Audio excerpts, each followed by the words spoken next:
Hi hello welcome to Geetha gallery. ದಿನನಿತ್ಯ ನಾವು ಊಟಕ್ಕೆ ಯಾವುದೋ ಒಂದು ರೀತಿಯ ಚಟ್ನಿಯನ್ನು ಮಾಡ್ಕೋತಾ ಇರ್ತೇವೆ.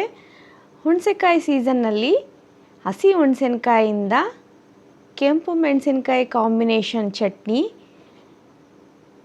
ಮಾಡಿದರೆ ತುಂಬಾ ಚೆನ್ನಾಗಿರುತ್ತೆ. ಇದು ಒಂಥರ ಡಿಫ್ರೆಂಟ್ ಟೇಸ್ಟ್. ರೈಸ್ ರೊಟ್ಟಿ ಚಪಾತಿಗೆ ತುಂಬಾ ಕಾಂಬಿನೇಷನ್ ಒಳ್ಳೆಯದು.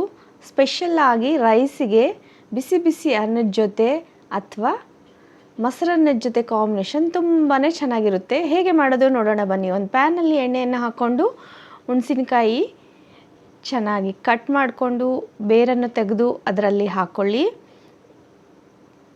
ಸ್ವಲ್ಪ ಜೀರಿಗೆ, ಕೆಂಪು ಮೆಣಸಿನಕಾಯಿ, ಹುಣಸಿನಕಾಯಿ ಪೀಸಸ್ಸು. ಹುಣಸಿನಕಾಯಿ ಚೆನ್ನಾಗಿ ವಾಶ್ ಮಾಡಿ ಬೇರೆ ತೆಗೆದು ಹಾಕ್ಕೋಬೇಕು.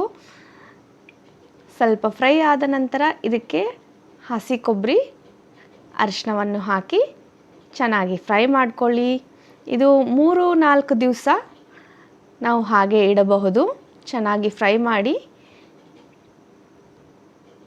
ಫ್ರಿಜ್ನಲ್ಲಿ ಆದರೆ ಒಂದು 8-10 ದಿವಸ ಇಟ್ಕೊಂಡು ಪ್ರಿಸರ್ವ್ ಮಾಡಿಕೊಂಡು ತಿನ್ನಬಹುದು.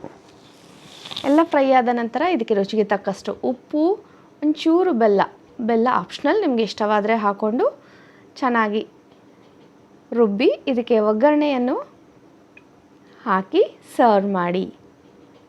ಇನ್ಸ್ಟೆಂಟಾಗಿ ಕೆಂಪು ಮೆಣಸಿನಕಾಯಿ ಕಾಂಬಿನೇಷನ್ ಹುಣಸೆಕಾಯಿ ಚಟ್ನಿ ರೆಡಿ. ಇದು ತುಂಬಾ ಚೆನ್ನಾಗಿರುತ್ತೆ. 3 ಡೇಸ್ ನಾವು ಪ್ರಿಸರ್ವ್ ಮಾಡಿ ಇಡಬಹುದು. ಫ್ರಿಜ್ನಲ್ಲಿ ತುಂಬಾ ದಿನ ನಾವು ಸ್ಟೋರ್ ಮಾಡಬಹುದು. ಹಸಿ ಹುಣಸಿನಕಾಯಿ ಇನ್ಸ್ಟೆಂಟ್ ಚಟ್ನಿ ರೆಡಿ.